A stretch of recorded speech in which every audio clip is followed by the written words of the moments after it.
For as long as we've looked up at the night sky, we haven't just seen a rock. We've seen a goddess, a guide, a source of incredible power. For most of human history, the moon wasn't a place to land. It was a divine being that shaped beliefs from the Stone Age all the way to the great ancient empires. It was a sacred celestial body, captivating precisely because it was so mysterious and untouchable. So what was it about the moon that so mesmerized our ancestors? What made them dedicate gods to it, design rituals around it, and build their very understanding of existence in its cycles? What secrets did they see written in its silvery light? Let's journey back in time to explore the spiritual wisdom of the moon and understand how this constant companion in our sky became a map for life, a gateway to the divine, and a mirror to the human soul. Our journey starts in the Fertile Crescent, the cradle of civilization, where the Sumerians, Akkadians, and Babylonians built the world's first cities. Here, under the vast Mesopotamian sky, this moon wasn't a goddess, but a great and powerful divinity. The Sumerians called him Nanna.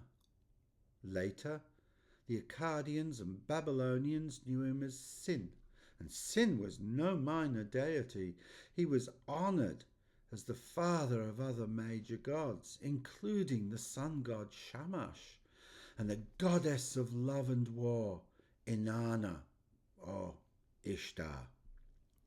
For these civilizations, Sin was the ultimate timekeeper.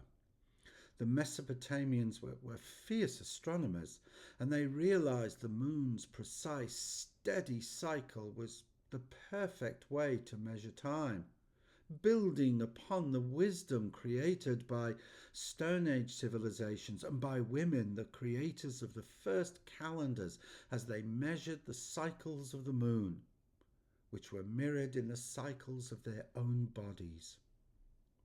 The lunar calendar they built around Sin's journey dictated everything. It told farmers when to plant and when to harvest. It set the dates for huge religious festivals and guided the rituals of kings. As one scholar notes, Sin was the one who determines the destinies of distant days. They believed the moon god was literally organizing the rhythms of life on earth. In the great and ancient city of Ur, a massive ziggurat, a towering stepped pyramid, was built in Nanna's honor, proving just how important he was. He was often imagined as a wise old man with a flowing beard, wearing a horned cap and riding a winged bull with the crescent moon as his emblem. For the people of Mesopotamia, the moon wasn't just a lamp in the dark. It was, as they called him, the Lord of the Diadem, the embodiment of cosmic order, wisdom, and the divine hand that gave their world structure. From the deserts of Mesopotamia, we head to the west, to the fertile banks of the Nile, where another of the world's great civilizations looked to the moon for answers. But in Kemet, or Egypt, the lunar mystery revealed itself in two divine faces, reflecting the Egyptian love for balance and duality. First, there was Thoth, or Tehuti, the god of wisdom, writing, and magic, and the husband to the great goddess Ma'at. Often shown with the head of an ibis, Tehuti or Thoth was a brilliant and complex god. According to the Egyptologist Joshua J. Mark, his home in the afterlife provided a safe place to rest and receive magic spells to help you against the demons or the obstacles that would prevent you reaching the field of reeds or paradise. His link to the moon came from his job as a measurer of time. Like the Mesopotamians, the Egyptians saw the moon's cycles as a divine clock, and Tehuti or Thoth was the master timekeeper who recorded the passage of years and the secrets of the universe. He was the quiet, calculating mind of the cosmos, representing the moon's precision and otherworldly knowledge. But the moon has another side, not just of order, but of movement and life. This was embodied by Khonsu, whose name literally means the traveller.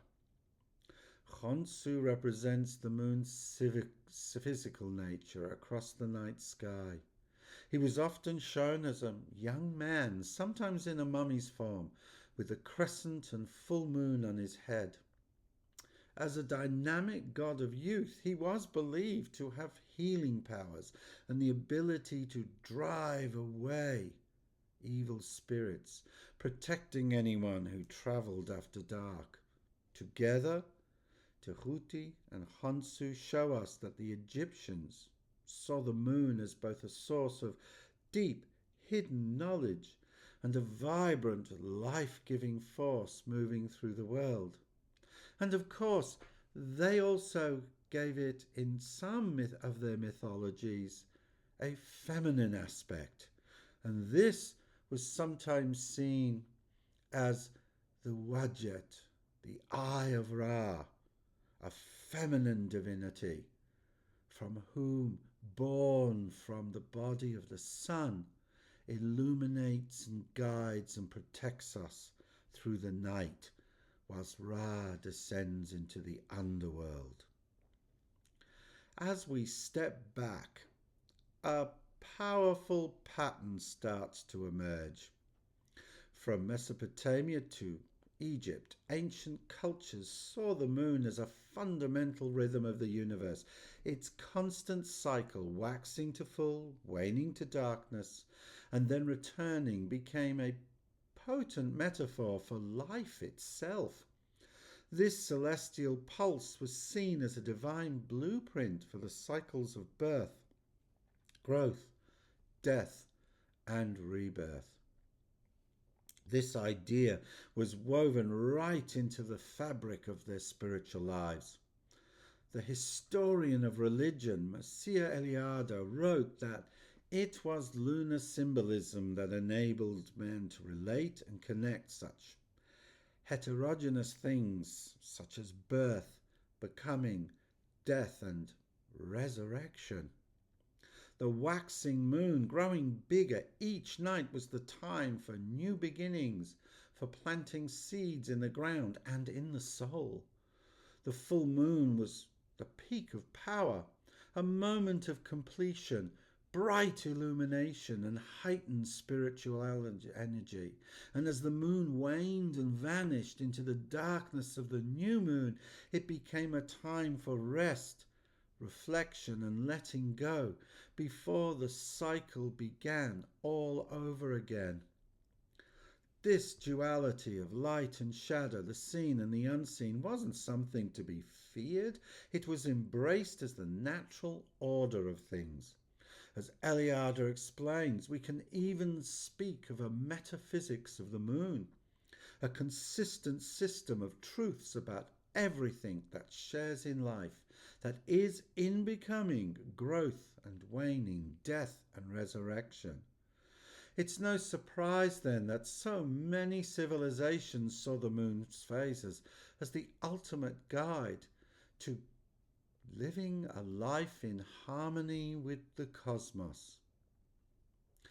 This blueprint of cycles and power found one of its most memorable forms in the myths of ancient Hellas, Greece, and beautiful Rome. Here the moon was overwhelmingly feminine, a source of wild, divine, and complex power. The most direct personification was the mighty and ancient Titan goddess Selene, or Luna to the Romans, who drove her magnificent silver chariot across the night sky. With a shining crescent on her head, she was the moon incarnate. But the Greeks saw more than one face of the moon. Over time, Selene became linked with two other powerful goddesses, creating a trinity that represented the moon's full spectrum. First was Artemis, the fierce, independent goddess of the hunt and the wilderness. Artemis was tied to the waxing moon, the youthful, untamed, and powerful maiden. She stood for the moon's sovereignty and its connection to the wild and natural world. And finally, there was Hecate, the mysterious and formidable goddess of magic, witchcraft, and crossroads. Hecate was the goddess of the dark and new moons, when it's hidden from our sight. As the author Jean Shinoda Boland notes, Hecate presides over times of transition, that in-between time when what you decide determines the direction of your life will take.